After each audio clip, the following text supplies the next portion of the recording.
자, 우리가 살아가는 이 땅에서의 삶을 보면요, 연속되는 그 전쟁 가운데 있는 것처럼 보입니다. 그 인터넷 광고 중에서 배우 한소희 씨가 찍은 영상 광고가 있거든요. 그 광고를 보면 이런 대화가 그 독백이 나옵니다. 대학만 가면, 취업만 하면, 승진만 하면, 눈앞에 놓인 목표를 위해서 내가 정말 원하는 것은 다음으로 미뤄왔다. 이런 독백이 맨 처음에 나오거든요. 여러분, 이 독백이 말해주는 게 뭘까요? 이 땅에 많은 사람들이 전쟁 중에 있구나.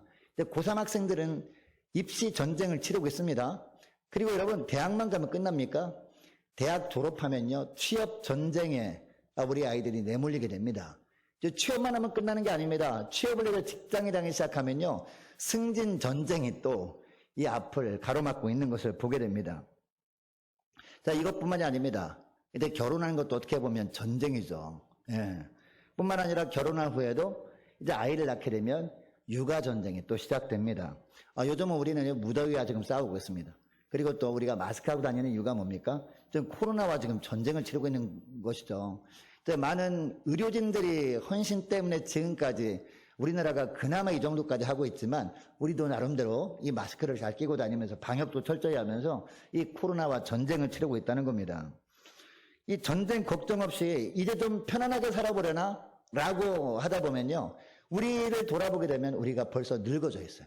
머리가 백발이 되어져 있습니다. 그래서 이 땅에 사는 동안에 이 전쟁을 어떻게 치러왔는가, 우리 하나님의 평가실 그날을 우리가 기다려낼 때가 오게 되는 것이죠. 이게 인생이 아닌가 생각합니다.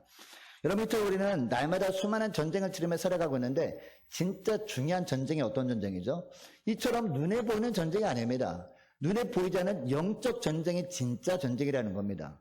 여러분, 영적 전쟁은 누구와 누구와의 전쟁이에요? 우리와 공중권세 잡은 이 사단과의 전쟁이거든요. 이 사단마귀는 어떻게 하든지 우리의 약점을 이용해가지고 우리의 믿음을 거꾸러뜨려 놓으려고 하고 있습니다. 매 순간마다. 다양한 방법을 통해서 어떻게 하든지 우리의 믿음을 약화시키려고 하고 있는 전쟁을 벌이고 있단 말이에요. 자, 그런데 우리가 이처럼 이 전쟁 중에 있다면 무엇이 중요합니까? 이 전쟁을 어떻게 하면 승리할 수 있는지를 알고 우리가 날마다 승리함으로 하나님께 영광 돌리는 것, 이게 진짜 중요한 것 아니겠습니까? 그럼 이 영적 전쟁에서 우리가 어떻게 하면 승리할 수 있느냐, 오늘 본문을 통해서 우리가 알아보기를 원하는데요. 첫째 비결이 있습니다. 승리의 비결이 뭐냐? 매 순간마다 하나님께서 가장 우선순위 하라라는 것이 무엇인지를 깨닫는 거예요. 그래서 하나님이 보실 때 우선해야 될 것을 우선하는 거예요. 내가 볼 때 우선해야 될 것을 하는 게 아니라 하나님 보실 때 우선해야 될 것을 가장 먼저 하는 것, 이게 중요하다는 거예요. 그렇게 될 때 하나님께서 마지막까지 함께 해주심으로 우리가 승리할 수 있게 되는 것이죠. 자, 오늘 본문에 보세요. 자, 오늘 우리가 읽은 본문은 이 가나안 땅 중앙을 이루고 있었던 이 아모리 왕 연합군들과의 전쟁 이야기 아닙니까? 이 연합군과의 전쟁을 마무리하는 내용인데, 여러분, 이 아모리 연합군과 전쟁이 왜 벌어진 겁니까? 누구 때문에 벌어진 거죠? 그냥 아무런 이유도 없는데 벌어진 것이 아니었습니다. 기브온 거민들이 화친 조약을 맺은 것 때문에 벌어진 것 아닙니까? 여러분이 기브온 중에는요, 지난 시간에 말씀드린 것처럼 이 아모리 족속 중에 한 부족이었거든요. 그런데 자기들 부족들 중에서, 자기들하고 친하게 지냈던 부족들 중에서 이 기브온 족속들이 먼저 덜커덕 가가지고 이스라엘 백성들 앞에서 항복을 해버린 거예요. 변장하고 가서 화친 조약을 맺어버렸다는 얘기를 듣고 이 나머지 이 주변의 부족들이요, 힘을 모아가지고 이 기브온 족속들을 치려고 한 겁니다. 예, 자기들 배신했다는 거죠. 여러분이 기브온 족속들 중에서 몇 사람이 이제 그 여호수아한테 달려오죠. 달려와서 우리와 화친 조약을 맺었기 때문에 지금 우리가 이 연합군들의 공격을 받고 우리 민족이 말살나게 생겼습니다. 빨리 와서 도와달라고 한 건 아니겠습니까? 여러분, 이때 물론 이스라엘 군대보다 아모리 연합군의 군사의 수가 훨씬 많았을 겁니다. 그리고 군사력도 훨씬 강했을 겁니다. 뿐만 아니라 이 아모리 족속들은 거기에 오랫동안 살았기 때문에 지형지물을 너무나 잘 알고 있었잖아요. 그런데 이스라엘 백성들은요, 지형지물을 잘 몰랐습니다. 이게 상대적으로 보면 이길 승산이 별로 없어 보이는 그런 전쟁이었거든요. 자, 그런데도 불구하고 이 여호수아와 이스라엘 군사들이 어떻게 합니까?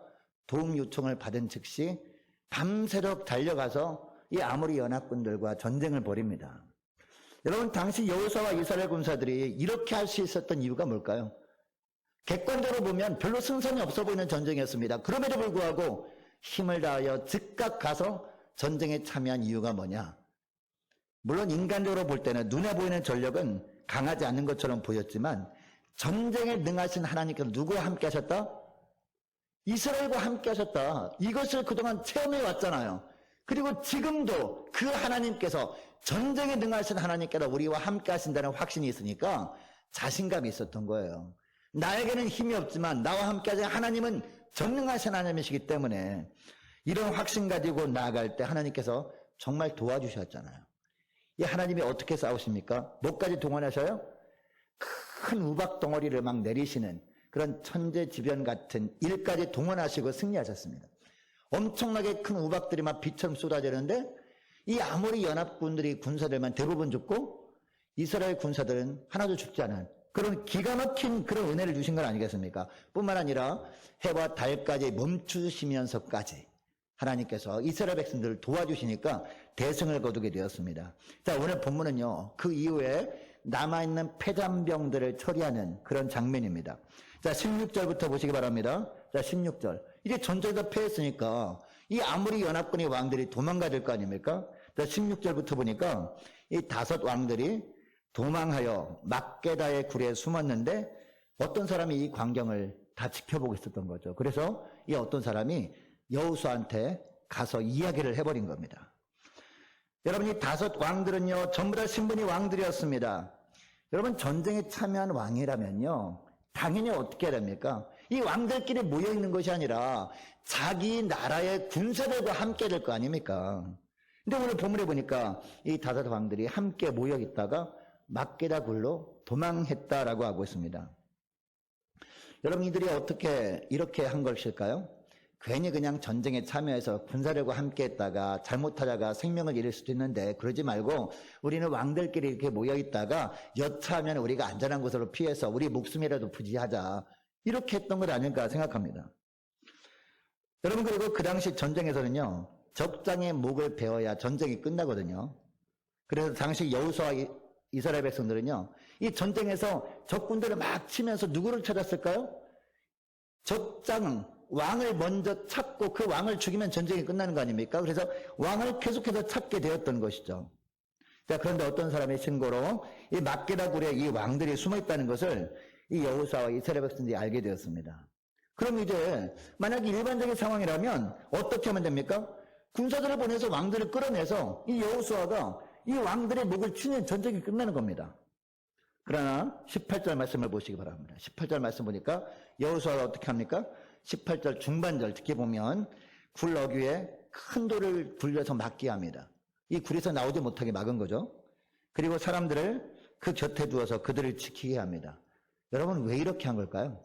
지금 왕들이 도간에 든 이처럼 이 생포될 바로 앞에 있는데 왜 왕들을 생포하고 그 왕들의 목을 침으로 전쟁을 끝내지 않고 왜 이렇게 미적거리는 것처럼 보이는 걸까요?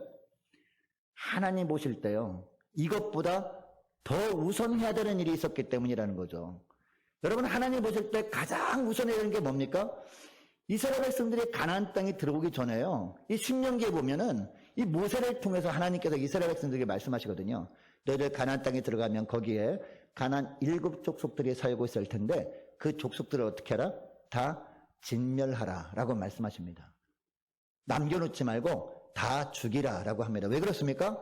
남겨놓았다면 그 사람들이 이스라엘 백성들에게 올무가 되기 때문에, 이스라엘 백성들의 허리에 가시가 될 것이기 때문에, 그래서 온전히 하나님만 섬기지 못하도록 하는 방해꾼들이 될 것이기 때문에 진멸하라라고 말씀하십니다. 자, 그런데 지금 현재요, 이 왕들을 이 생포하기 일보 직전에 있지만 누가 남아있는 거예요? 많은 패잔병들이 남아있는 거예요. 패잔병들. 그러니까 패잔병들을 어떻게 해야 돼요? 이 성으로 들어가 버리기 전에 진멸하는 것이 하나님 보시기에 무엇보다 우선해야 되는 그런 일이었단 말입니다. 이것을 여호수아가 알았습니다. 자, 그래서 19절 말씀 보니까 여호수아가 백성들에게 명령하죠. 군사들에게. 자, 19절 말씀 보시기 바랍니다. 어떻게 명령하는지. 자, 너희는 지체하지 말고 너희 대적의 뒤를 따라가 그 후군을 쳐서 그들이 자기들의 성읍에 들어가지 못하게 하라. 너희 하나님 여호와께서 그들을 너희 손에 넘겨주셨느니라 라고 합니다. 자, 20절을 보니까 이 여호수아와 이스라엘 자손이 그들을 크게 살육합니다. 그리고 거의 진멸합니다. 남은 몇 사람만 견고한 성으로 들어갔을 뿐입니다. 여러분, 이렇게 하나님께서 우선해야 될 것이라고 말씀하시는 부분을 먼저 했더니 그 결과가 뭐였습니까? 21절 하반절입니다. 자, 21절 하반절 말씀은 자, 우리 함께 있습니다. 자, 혀를부터 우리 같이 했을 때 혀를 단어가 있습니다. 혀를 놀려 이스라엘 자손을 대적하는 자가 없었더라. 아멘. 더 이상 이스라엘 백성들을 조롱하는 자가 없었다라는 겁니다. 더 이상 이스라엘 백성들을 무시하는 자가 전혀 없게 하나님께서 은혜를 베푸셨다라는 겁니다. 여러분, 오늘 우리가 삶 속에서 치르고 있는 영적 전투 현장에도 똑같이 적용되는 말씀이죠. 우리가 치르고 있는 이 전쟁이 어떠한 양상이 있는지 그것은 상관이 없습니다. 자, 우리가 가정에서 여러 가지 문제가 있을 수 있습니다. 우리가 교회에서 세상에서 여러 가지 문제 앞에 우리가 힘든 고난을 겪을 수가 있다는 거죠. 여러분, 사단 마귀는요, 우리의 약점을 너무 잘 알아요. 그래서 각양각색의 방법을 동원해가지고 어떻게 하든지 우리의 믿음을 약화시켜버리려고 합니다.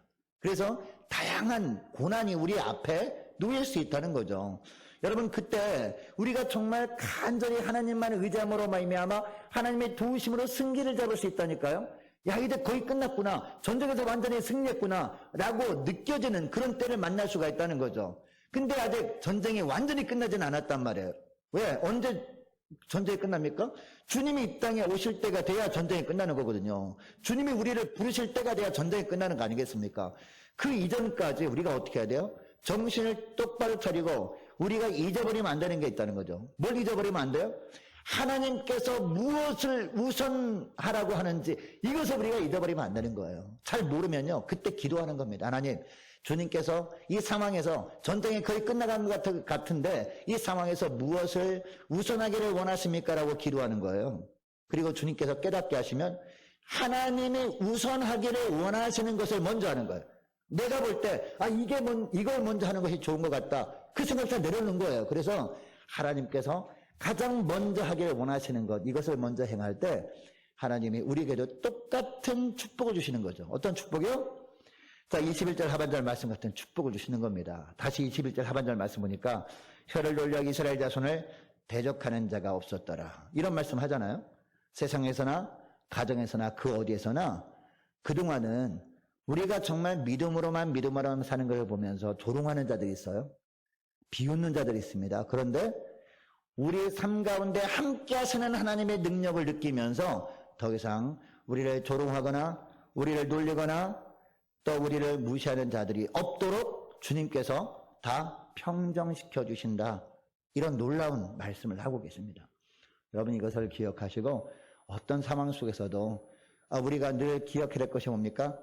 하나님께서 이런 상황에서 내가 무엇을 우선하기를 원하시는가, 이것을 기억하고요, 깨닫고 하나님이 우선하기를 원하시는 것을 먼저 하시는 저와 여러분 되시기를 축복합니다. 자, 그리고 두 번째는요, 전쟁의 성격을 잊지 마는 겁니다. 자, 계속해서 22절부터 보니까 베단명들을 거의 다 진멸한 이후의 일이 나옵니다.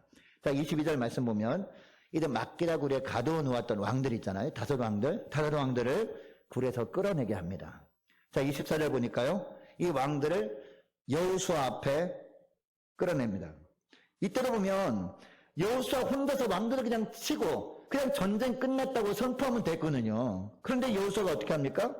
일단 이스라엘 모든 군사를 다 집합시킵니다. 다 모으게 합니다. 그리고 그 군사들 중에서 지휘관들을 앞으로 나오게 해요. 지휘관들. 그 지휘관들에게 뭐라고 합니까? 지휘관들이 나라 대신에 이 왕들의 목을 치라 라고 하지 않아요. 오늘 본문에 보니까 왕들의 목을 치라 하기 전에 뭐라고 합니까? 왕들의 목을 어떻게 하라? 발로 밟으라 라고 하고 있습니다. 이에 지휘관들이 어떻게 합니까? 이 다섯 왕들이 목을 발로 밟죠. 여러분, 당시 이 왕들의 목을 발로 밟는 것은요, 어떤 의미가 있는지 아십니까? 물론 전쟁에서 승전국의 최고 장수가 패전국 왕의 목을 밟음으로 말미암아 자신이 명예와 권위를 강화시키는 걸 의미합니다. 자, 그런데 여호수아는요, 자신이 이 일을 하지 않아요. 만약 이런 의미였다면 여호수아 혼자서 왜? 승전국의 장수기 때문에 여호수아 혼자서 그 왕들의 목을 밟으면 되거든요. 그런데 여호수아 자신이 하지 않고 지휘관들에게 그 일을 하게 만들고 있습니다. 지휘관들, 모든 지휘관들에게 전부 다 이 5명의 왕들의 목을 발로 밟으라라고 하고 있습니다. 그리고 그걸 누가 보고 있어요? 모든 이스라엘 군사들이 다 보도록 하고 있단 말입니다. 여러분 이사야서 41장 25절 하반절 말씀 보면 이런 말씀이 나와요. 그가 이르러 고관들을 석회같이 토기장이가 진흙을 밟음같이 하리니 라는 구절이 나옵니다. 여러분 여기에 그는 누구를 말할까요? 하나님이 보내신 구원자를 말합니다. 누구를 말할까요? 바로 예수 그리스도를 말합니다. 예수 그리스도께서 이 땅에 오셔서 이 땅을 심판하실 때 어떻게 심판하신다고요? 토기장이가 진흙을 밟음같이 심판하신다는 거죠. 여러분 토기장이가 진흙을 밟을 때 어떻게 밟을까요? 발로 밟잖아요. 발로 그냥 지근지근 밟아서 더 이상 힘을 쓰지 못하게 만들어 버린다는 거죠. 하나님께서 심판하실 때 이렇게 심판하실 것을 말씀하시는 겁니다. 여러분 본문에 나오는 다더덩을 다시 한번 생각해 보기를 원합니다.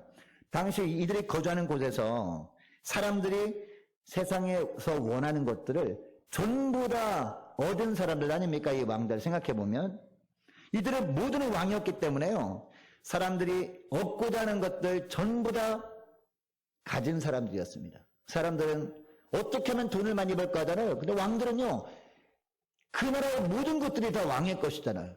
그러니까 최고 돈이 많은 사람 아닙니까? 그리고 명예는 명예대로 얻었죠. 권력은 권력대로 얻은 모든 것을 가지고 있던 자들이 바로 이 왕들이었다는 겁니다. 자, 그런데 여호수아는 이 지휘관들에게 이 왕들의 얼굴을 발로 밟게 함으로 말미암아 어떤 교훈을 하고자 했던 걸까요? 이게 정말 중요한 것 아니겠습니까? 세상 사람들이 얻고자 하는 모든 것들 뿐만 아니라 세상 사람들이 오르고 싶어하는 그 자리까지도요 다 심판의 대상이라는 겁니다. 주님께서 심판하실 때 전부 다 발로 토기장이가 진흙을 밟음같이 심판하실 대상들이라는 겁니다. 그러니까 무슨 얘기예요? 심판의 대상들을 흠모하지 말고 그 자리에 오를 생각하지 말고 왕이 되려고 하기보다도 진정 우리의 참된 왕이신 오직 하나님만을 바르게 섬기라. 이것을 시각적인 교육을 하고 있는 거예요. 이것을 이 지휘관들에게 그리고 거기에 모여있던 구경하고 있는 모든 군사들에게 이것을 교훈하고 있는 그런 사건이 바로 오늘 본문의 사건이라는 겁니다. 여러분 그런데 이 땅에 사는 사람들의 관심은 어디에 있습니까? 오늘 본문에 나와 있는 그 당시의 상황이나 오늘날도 마찬가지예요. 사람들의 관심은 어디에 있어요? 누가 크냐? 누가 그 자리에 앉을 것인가? 여기에 관심이 있잖아요. 가정에서나 교회에서나 세상에서나 내가 보기에 좋은 것이 있습니다. 그것을 누가 가질 것인가? 여기에 관심이 있잖아요. 내가 보기에 좋은 자리가 있습니다. 그 자리에 누가 앉을 것인가? 여기에 관심이 있잖아요. 여기에 관심이 있어서 내가 보기에 좋은 것을 내가 가지거나 아니면 내가 보기에 좋은 자리에 내가 앉아있을 때, 앉게 되었을 때 어떻게 합니까? 많은 사람들이 나도 모르게 어깨에 힘이 들어갑니다. 그죠? 그리고 나도 모르게 으스댑니다. 나 이런 사람이야 라고 하면서 이 마음속으로 그런 생각을 가지고 살아가게 되는 경우가 많다는 거죠. 근데 여러분 성경에 나오는 예수님의 12제자들도 그런 사람들이었었던 것 같아요. 여러분 예수님께서 마지막 십자가를 지시기 위해서 예루살렘으로 가는 길이었거든요. 그 길에 누가 따르고 있었어요? 예수님이 제자들도 따르고 있었거든요. 우리 예수님은 마지막 십자가를 지시기 위해서 예루살렘으로 올라가고 있는데 그 뒤에 제자들이 따라오면서 수근수근 쑥덕쑥덕 대고 있는 거예요. 근데 예수님이 가만히 들어보니까 어떤 대화를 하고 있어요? 누가 크냐? 라는 주제를 가지고 쟁론이 벌어진 겁니다. 내가 그동안 예수님께 어떻게 했는데 예수님께서 나중에 이제 예루살렘 올라가서 왕이 되시면 그 밑에 자리에 나를 앉힐 거야. 아니야 내가 어떻게 했는데 나를 앉혀야지. 이렇게 막 서로 막 쟁론이 벌어진 거예요. 누가 크냐? 여기에 관심 있는 거예요. 우리 주님께서 십자가를 지시러 올라가고 계신데 여러분 또 예수님이 뭐라고 하는지 아십니까? 너희들이 내가 마시는 잔을 마실 수 있느냐? 이런 말씀하십니다. 여러분 예수님께서 마신 잔이 어떤 잔이었어요? 영광의 잔이었습니까? 고난의 잔이었습니까? 어떤 잔이었어요? 예? 예수님이 영광의 잔을 마셨나요? 아니면 고난의 잔을 마셨나요? 고난의 잔을 마셨잖아요. 누구로 인한 고난의 잔을 마신 겁니까? 예수님이 잘못한 어떤 잘못 때문에 받은 고난의 잔이 아니었잖아요. 우리의 죄 때문에 받게 된 고난의 잔을 마신 거였잖아요. 이렇게 질문했을 때 어떤 제자는 대답합니다. 마실 수 있습니다라고 합니다. 근데 여러분, 이 제자들이 설령 고난의 잔을 마셨다고 할지라도 그 고난의 잔 누구 때문에 받게 된 고난의 잔이에요? 자기 때문에 받게 된 고난의 잔이죠. 자기 잘못 때문에. 그죠? 예수님이 받으신 고난의 잔은 그 누구도 받을 수 없습니다. 그러면 어떻게 해야 돼요? 우리 주님이 십자가를 지시는 것을 깊이 묵상하면서 주님이 걸어가신 길을 따를 생각해야 되는데 누가 크냐? 누가 좋은 자리에 앉을 것인가? 여기에만 관심이 있었던 제자들이었다는 겁니다. 그러면서 예수님이 또 뭐라고 합니까? 예수님이 이 땅에 오신 목적을 말씀하시죠. 여러분, 예수님이 이 땅에 섬기러 오셨습니까? 아니면 섬김을 받으러 오셨습니까? 예? 섬기러 오셨잖아요. 근데 예수님의 제자들은요, 그동안 3년 반 동안 예수님을 계속 따라다니면서 지금 보니까 어떤 삶을 살길 원했던 거예요? 어떻게 하면 섬김을 받을까? 이렇게 생각하며 살았던 거예요. 주님이 말씀하시죠. 내가 이 땅에 온 것은 섬김을 받으려 온 것이 아니라 섬기러 왔다. 그러니까 너희들도 섬김을 받길 원하느냐? 그럼 어떤 자가 되라? 섬기는 자가 되라. 이런 말씀하셨단 말이에요. 자, 오늘 본문의 말씀과 관련된 말씀이라서 제가 예를 들어드렸는데, 자, 오늘 본문에서 지휘관들이 이 아모리 다섯 왕들이 머리를 발로 밟는 것은요, 영적으로 보면 어떤 의미일까요? 우리 마음속에 있는 높은 자리에 오르고자 하는 욕망이 있잖아요. 사람들이 가지고 있는 것을 다 갖고 싶은 그런 욕구들이 있습니다. 그런 욕망들, 세상적인 욕망들 믿음의 발로 밟는 것을 의미한다는 겁니다. 뿐만 아니라 이처럼 우리 자신 안에 있는 탐욕을 믿음의 발로 밟아버리고 우리가 또 세상에 나가잖아요. 세상에 나간 다음에 우리가 어떤 삶을 사는 것을 원하는 겁니까? 세상에서는요, 이 사단마귀가 다양한 걸 가지고 우리를 유혹합니다. 세상을 따르라라고 합니다. 근데 우리 주님 뭐라고 합니까? 다르게 살라라고 합니다. 세상을 따르지 말고 다르게 살라. 세상과는 구별된 삶을 살라라고 한단 말입니다. 세상에서는 힘을 추구합니다. 그 힘을 추구하니까 그 힘을 달라고 이렇게 요구하는 삶이 아니라 세상의 힘을 추구하는 세상에서 세상의 힘이 아니라 하나님의 은혜를 사모하는 그런 구별된 삶을 살아가는 거예요. 이게 바로 여러분, 이 세상을 공중권세 잡은 자가 붙잡고 있는 이 세상을 믿음의 발로 밟는 행동 아니겠습니까? 여러분, 우리 예수님께서 간절히 소원하는 게 있어요. 하나님 무대 우편에 앉아 계신 우리 예수님께서 우리를 바라보시면 간절히 소망하는 게 뭘까요? 예수님이 우리에게 가르쳐준 기도에 나오죠. 주기도문에 나와요. 뜻이 하늘에서 이루어진 것처럼 그 다음에 뭐예요? 이 땅에서도 이루어지이다. 주님의 간절한 소원이에요. 하나님의 나라가 하늘에서 온전히 이루어진 가운데 있거든요. 완성된 하나님의 나라, 그죠? 그렇다면 이 땅에서도 그 하나님의 나라가 이루어지기를 간절히 소망하고 있다는 거죠. 누구를 통해서 그 하나님의 나라가 이루어집니까? 누구를 통해서요? 예수님을 믿고 하나님의 자녀가 된 저와 여러분을 통해서 이 땅에 하나님의 나라가 이루어지기를 주님이 간절히 원하시는 거예요. 그래서 성령의 감동을 주셔서 우리로 하여금 예수 믿게 하시고 하나님의 자녀 삼아주신 것 아닙니까? 여러분, 오늘 본문에 나오는 지휘관은요, 바로 저와 여러분을 의미하기도 합니다. 우리 주님께서 이 지휘관들에게 이 아모리 왕들, 이 세상을 믿음의 발로 밟으라 라고 말씀하신 것처럼요, 저와 여러분에게도 말씀하십니다. 너희들이 믿음의 발로 세상을 밟으라. 너희들이 심령 가운데 있는 이 탐욕에 가득한 마음을 믿음의 발로 밟으라 라고 주님이 말씀하고 있다고요. 여러분, 그러므로 우리가 주 앞에 나올 때마다 이제는 어떤 기도를 해야 되겠습니까? 하나님, 저 높은 자리 저에게만 주세요 라고 기도하면 안 되겠죠. 물론 우리 마음속에 있는 소원을 알 수 있습니다. 하나님, 좋은 일 저에게 좀 주시옵소서 라고 기도할 수 있습니다. 그런데 여러분, 그런 기도에 응답되지 않는다 그럴지라 우리가 낙심하면 안 되고요. 그 기도에 응답이 돼가지고 우리가 정말 간절히 원하는 높은 자리에 있다 할지라도 이제는 어떤 삶을 살아야 될까요? 사람들에게 의지되는 세상과 똑같은 삶을 따라가는 것이 아니라 이제 어떤 삶을 살아야 돼요? 이 자리에 주신 것은 하나님께서 더 섬기라고 주셨구나라고 하면서 그동안은 내가 그 자리를 자랑하면서 섬김을 받으려고만 하며 살았다면 이제는 달라지는 거예요. 이제는 오히려 섬기며 살아가는 겁니다. 그 자리에서. 베풀며 살아가는 거예요. 이렇게 할 때 우리의 삶을 통해서 이 땅에 하나님의 나라가 온전히 이루어져 가는 것 아니겠습니까? 여러분, 이런 왕의 자녀, 이런 왕의 백성들 되시기를 주의 이름으로 축복합니다. 자, 무엇보다도 우리가 어떤 삶을 사는 거예요? 자, 무엇보다도 전쟁의 성격을 잊지 않은 겁니다. 발로 밟는 거예요, 여러분. 우리 심령 가운데 있는 세상적인 것에 대한 탐욕과 싸우는 거예요. 발로 밟는 게 바로 영적 전쟁의 성격이고, 그리고 이처럼 탐욕에 가득한 세상을 믿음의 발로 밟는 거예요. 다른 삶을 살아가는 거예요. 이런 치열한 영적 전쟁을 벌이며 살아가는 거예요. 이게 바로 영적 전쟁의 성격이라는 거죠.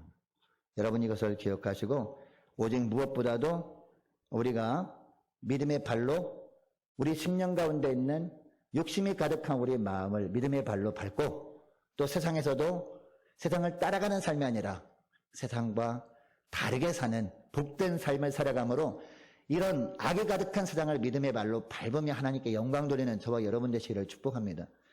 자, 그리고 셋째, 마지막입니다. 피할 곳으로 피하라. 이게 바로 승리의 비결이라는 겁니다. 여러분, 하나님 보실 때 가장 안전한 피난처로 피해야지 우리가 안전한 것이지, 그 다음을 기약하시는 것이지, 내가 볼 때 이렇게 살면 내가 안전할 것 같아, 이쪽으로 피하면 안전할 것 같아, 그쪽으로 피했다 그러면요, 그게 안전한 곳이 아니라 가장 위험한 곳이 될 수 있다. 이것을 말씀하고 있어요. 오늘 본문에 보니까. 다시 16절 말씀부터 보시기 바랍니다. 이 다다르 왕들이 막게다굴에 숨었다가 결국 끌려 나오게 되잖아요. 결국은. 여러분, 이 왕들이 이 막게다굴에 숨었던 이유가 뭔지 아십니까? 다른 굴들도 많았어요. 그 당시에 지형짐을 보면 많은 굴들도 있지만 이 막게다굴이 가장 안전할 것 같아 보였던 겁니다. 그리고 행여나 이 굴로 숨어든 것처럼 사람들이 보였다 그럴지라도 이 굴은 미로 같은 그런 것들이 많이 있거든요. 미로 같은 굴이에요. 이 굴에 가면 그래서 사람들이 쉽게 찾을 수 없겠거니라고 생각하고 이 굴로 숨어들었던 겁니다. 자, 요즘은 시대가 좋아져가지고요, 이 막게다굴에서 인터넷 치면요, 동영상도 나오더라고요. 그래서 동영상 나오는데 요즘은 드론을 띄워가지고 이 막게다굴 이 속까지 쫙 보여주더라고요. 봤더니 진짜, 여러분 그 제주도의 만장굴 혹시 가보셨나요? 그 정도로 큰 동굴이더라고요. 동굴인데 막 미로처럼 막 돼 있어요. 중간중간에 막 하늘에 뻥 뚫려가지고 햇볕도 들고, 정말 그곳에 가면은 쉽게 사람들이 찾지 못할 것 같다라는 느낌이 들더라고요. 이처럼 느껴졌기 때문에 이 왕들이요, 그 지형짐을 너무 잘 알고 있었잖아요. 그래서 다른 굴들 중에서 막게다굴이야, 거기 가면 사람들이 쉽게 찾을 수 없어, 안전할 거야 라고 하면서 갔던 것이죠. 그런데 결국 어떻게 됐어요? 결국 들키게 되죠. 사람들한테 들키고 여호수아한테 알려지게 되고 결국 죽임을 당하게 됩니다. 자, 오늘 본문에 보니까 여러분 27절 하반절 말씀 특별히 보시기 바랍니다. 이 왕들이요, 결국 여호수아에 의해서 죽임을 당하는데 여러분, 그들의 무덤이 어디가 돼요? 이게 중요한 거예요. 어디에 던져짐을 당하죠? 27절 하반절 말씀 보니까 그들이 처음에 숨었던 막게다 굴에 던져짐을 당해요. 그리고 그 굴러기를 큰 돌로 막게 합니다. 감옥이 되어버린 거죠. 그들이 안전한 피난처라고 피했는데 그곳이 결국에는 감옥이 되어버리고 그곳이 무덤이 되어버리더라는 거죠. 그들이 몸을 피하긴 했지만 가장 위험한 곳으로 몸을 피했던 거예요. 그들이 보기엔 가장 안전한 곳처럼 생각되어졌는데 가장 죽을 곳으로 몸을 피한 겁니다. 여러분, 이것을 통해 깨닫게 된 사실이 있습니다. 우리가 영적 전쟁을 벌이는 중에도요, 우리가 피해야 될 때가 있거든요. 그때 우리가 어떻게 됩니까? 안전한 곳으로 피한다고 세상 속으로 나가면 안 된다는 거예요. 그래도 뭐니 해도 돈이 최고 아닌가, 돈을 충분히 확보하는 것이 안전한 지름길이지 라고 생각이 되잖아요. 근데 그게 올무가 돼버릴 수 있다는 거죠. 그게 무덤을 파는 일이 돼버릴 수 있다는 거죠. 그게 멸망의 길이 될 수 있다는 거예요. 돈도 필요 없어, 사람이 제일이야, 그래도 식구들이 제일이야. 사람한테 피합니까? 사람을 의지합니까? 그게 가장 위험한 곳이다 라는 것을 우리 본문은 보여주고 있어요. 여러분, 그럼 우리는 어디로 피해야 될까요? 이 세상에는 안전한 피난처가 있습니까? 없습니까? 있습니까? 없습니까? 없어요. 이 세상에는. 그 어디에도 가장 안전한 피난처는 이 세상에 어디에도 없습니다. 우리의 가장 안전한 피난처는 오직 한 곳입니다. 어디입니까? 예수 그리스도입니다. 믿으십니까? 예수 그리스도가 가장 안전한 피난처라고요. 사람에게 피하고 숨을 만한 장소를 택했다고 해서 몸이 숨겨지는 것이 아닙니다. 하나님께서 지켜주시는 곳, 그곳이 진정한 피난처임을 믿으시기 바랍니다. 그곳이 진정한 우리가 피할 산성이고요. 우리가 피할 바위라는 겁니다. 자, 시편 55편 말씀도 보면요. 8절 말씀 보면 이런 말씀이 나옵니다. 내가 나의 피난처로 속히 가서 폭풍과 광풍을 피하리라 하였도다. 누구이셔요? 다윗이시거든요. 다윗은 항상 위험할 때마다 하나님만을 피난처로 삼고 하나님께 피했더니 하나님의 도와주더라는 겁니다. 그리고 내 짐을 여호와께 맡기라. 그가 너를 붙드시고 의인의 요동함을 영원히 허락하지 아니하시는도다. 하나님만을 참 피난처로 삼고 하나님께 피하면, 짐을 하나님께 맡기면 우리 주님께서 그 짐을 져주신다는 거죠. 이 말씀을 하고 있잖아요. 여러분, 우리가 피할 곳은요, 이 세상의 장소가 아닙니다. 세상은, 이 사단마귀는요, 자꾸 이 세상에 가장 안전한 피난처가 있잖아. 막게다굴로 피하라고 합니다. 근데 여러분, 이 막게다굴이 어떤 곳이었어요? 결국 무덤이 되는 곳이었단 말이에요. 그곳은 감옥이 되는 곳이었단 말이에요. 세상에 이런 속삭임에 절대 넘어가지 마시고요. 세상에는 진정한 안전한 피난처는 없다. 오직 나의 피할 피난처는, 안전한 피난처는 하나님밖에 없다라고 생각하시고, 힘들 때일수록 더욱더 하나님께 나와 엎드려 기도함으로 말미암아 하나님께 피할 수 있는 저와 여러분 되시기를 축복합니다. 그때마다 기도할 때 그 기도한 자를 주님께서 어떻게 은혜의 날개로 보호하시고 지키시고 우리 주님께서 붙들어 주셨다가 결국 하나님의 때에 승리케 하시는 그런 놀라운 승리의 축복을 받아 누리며 지내시는 저와 여러분 되시기를 주의 이름으로 축복합니다. 자, 기도하겠습니다. 하나님 아버지, 감사합니다. 가정에서, 교회에서, 세상에서 치열하게 영적 전투가 벌어지는 영적 전쟁터에서 승리하고 있다고 절대로 방심하지 않고, 주님께서 그 상황 속에서 가장 우선하게 원하시는 것이 무엇인지 깨닫고, 주님께서 우선하게 원하시는 것을 날마다 매 순간마다 먼저 할 수 있는 복된 저를 되게 하여 주옵소서. 하나님 아버지, 우리가 날마다 싸우는 영적 전쟁이 다른 존재와의 전쟁이 아니라 내 심령 속에 높아지고 싶어하는 탐욕과의 전쟁이라는 것을 알았습니다. 돈과 명예와 권력만을 추구하며 섬김을 받기만 원하는 세상과의 영적 전쟁임을 알았습니다. 이것을 기억하고 주여 우리 주님께로 허락하신 믿음의 발로 이런 것들을 밟고 하나님, 세상을 따라가는 삶이 아니라 세상과 다른 삶, 구별된 삶을 살아가므로 저희들의 심령의 이 땅에 저들을 통해서 하나님 나라가 이루어지는 것을 보게 하여 주옵소서. 하나님, 세상적인 시각으로 가장 안전해 보이는 피난처로 피하면 그곳이 우리를 가두는 감옥이 되고 무덤이 된다는 것을 주님 알았사오니 오직 참 피난처인 예수님께만 피함으로 힘들 때일수록, 고단할수록 더욱더 하나님께 나와 기도로 주님께 피할 때 주님의 보호하심과 주님의 인도하시는 은혜를 누리며 또 주님께서 주님의 때에 승리케 하시는 축복을 누리며 살게 하여 주옵소서.